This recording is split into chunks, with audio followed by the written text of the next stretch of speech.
Saya pikir tulisan ini cukup mengalir dengan bahasa anak muda kasmeme ya, singkat padat.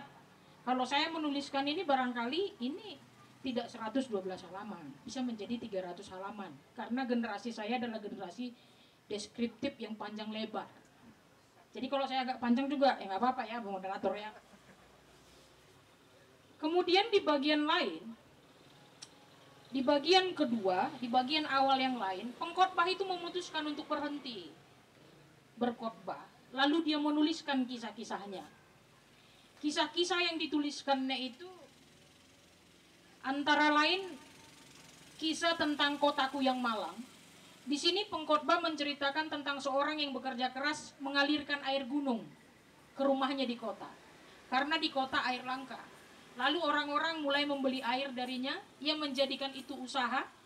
Dibangunlah orang penampungan, dibangun instalasi pipa air. Sumber air dikuasai dan dilindungi. Lalu orang-orang di kampung tidak bisa lagi mengakses air tersebut. Karena sudah dijaga. Tulisan ini saya pandang menyampaikan dengan tajam paradoks tentang kapitalisme. Pengusaha yang terlalu menganggap dirinya bekerja keras versus rakyat yang dianggap pemalas, tidak mau mengelola sumber daya alam.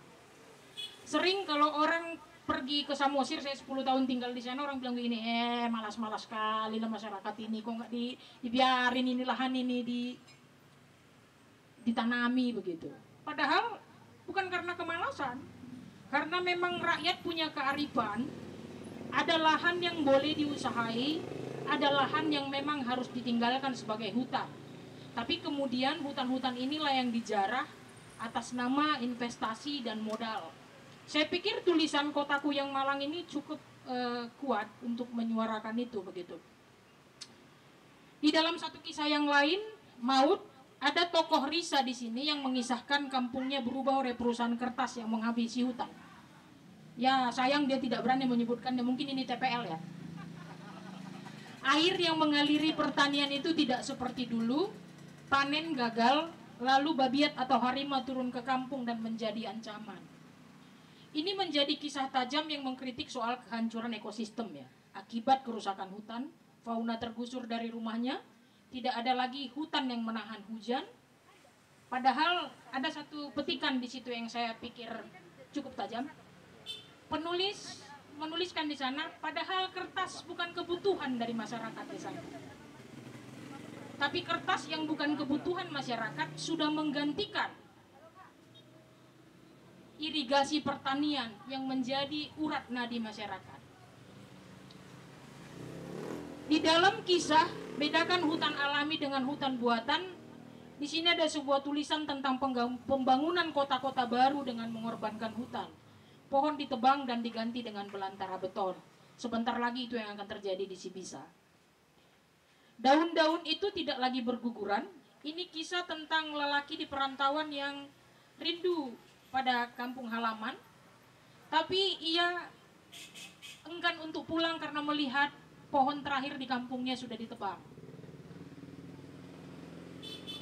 Lalu ada sebuah kisah yang menyoroti paradoks pendidikan ya. Desi Natalia, anak sekolah dan bapaknya.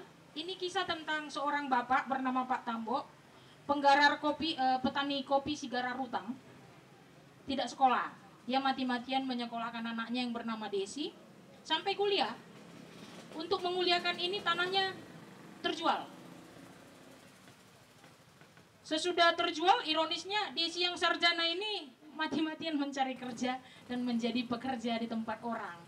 Kalau dalam bahasa Bataknya, hatoban juga di perusahaan orang lain. Saya pikir kisah ini menyimpan protes soal pendidikan, soal kepemilikan tanah sebagai alat produksi. Nah ini menjadi persoalan buat kita ya. Soal sarjana yang biasa memilih pekerjaan formal dan enggan kembali ke kampung. Saya pikir ini dengan tegas menyoroti soal itu kisah ini. Di dalam satu kisah yang lain, khotbah Bapak tadi pagi, penulis mengisahkan seorang anak yang mendengar bapaknya berkhotbah di gereja, hal berbagi dengan sesama. Tapi sepulang gereja menampar istrinya karena berbagi makanan pada tetangga.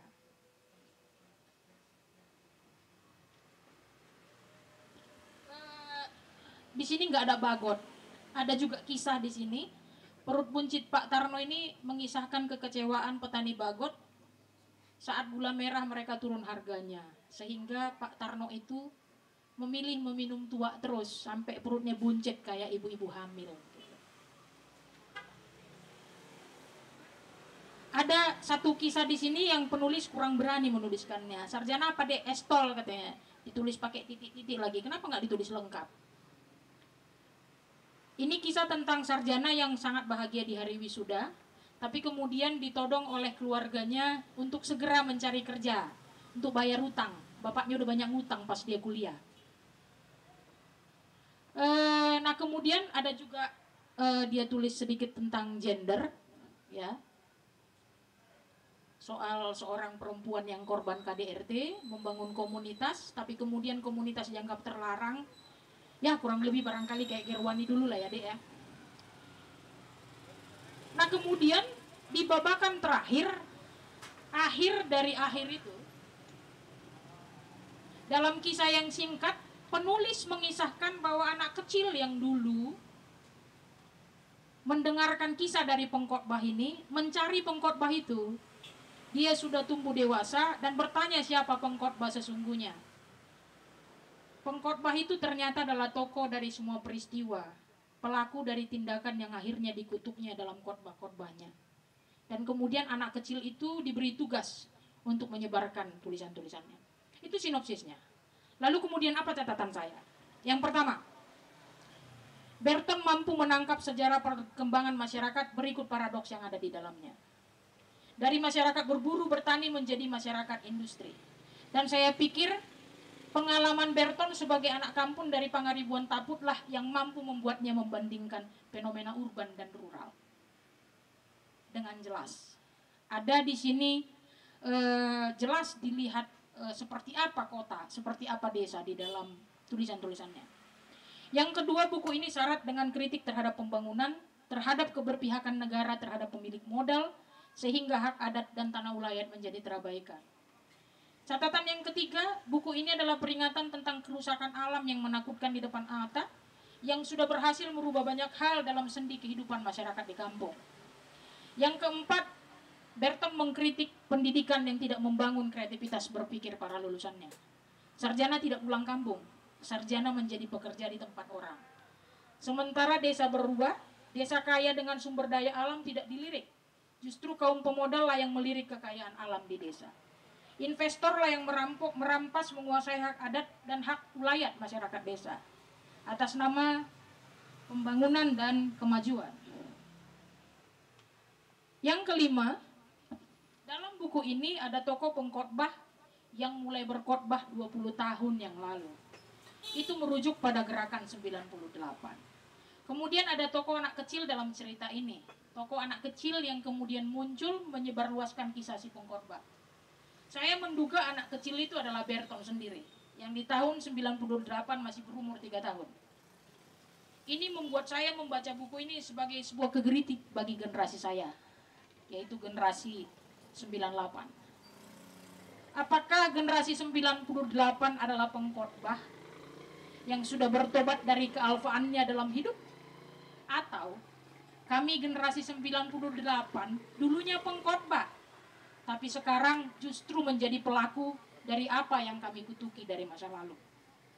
Jadi buku ini terlepas apakah akan disebut novel atau tidak, buat saya ini adalah sebuah kisah yang memaksa kita berdiam dan merenung.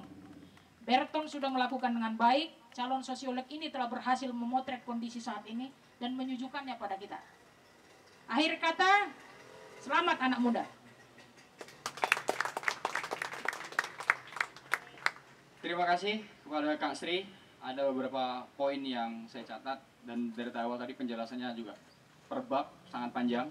Dan yang menarik di sini adalah penulis mampu dengan background atau latar pendidikan yang dia tempuh di kampus, dia mampu menuangkan pikiran dan segala bentuk refleksi yang dia pikirkan dan menghasilkan sebuah narasi yang bagus, perbedaan antara kota dengan desa atau paradoks perkotaan.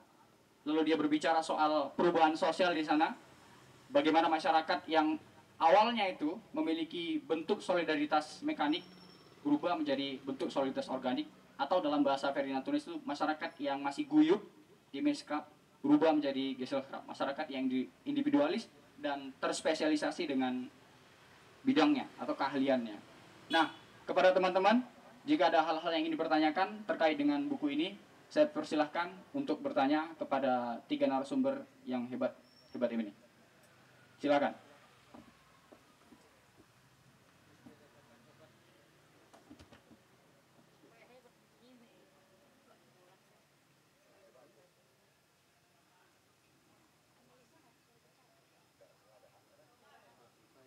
Di pertanyaan juga boleh langsung ditanyakan kepada penulis atau yang bersangkutan. Kepada teman-teman, dipersilakan.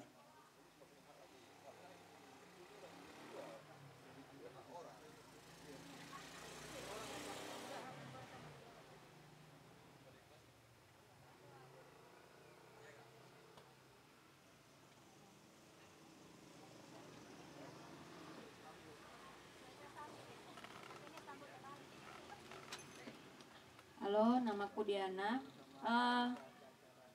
Ya, aku belum baca bukunya karena memang baru hari ini ngeliat. Tapi aku mau sedikit mengomentarin yang dibilang Kak Sri tadi terkait tulisan si Berton juga.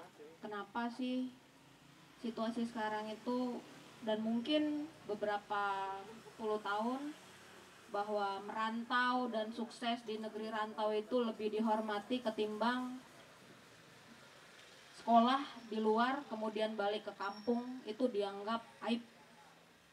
Dan aku sendiri yang nggak tinggal di kampung di Medan, itu ketika pulang ke Medan dari Jakarta kerja kemari itu dianggap suatu kemunduran gitu. Jadi ini menarik karena memang ada falsafah orang Batak. Aku nggak tahu yang 3 tuh ya, Habonaran bla bla bla itu ya, yang mengatakan bahwa sukses lebih bagus apa di lagunya itu sukses di negeri rantau itu lebih terhormat gitu. Dan sangat sangat menyakitkan kemudian ketika tanah yang menjadi warisan untuk orang-orang yang merantau ini kemudian dirampok sama pemodal yang mencium wangi di tanah itu gitu. Ini benar-benar menjadi sebuah pertanyaanku sampai sekarang, kenapa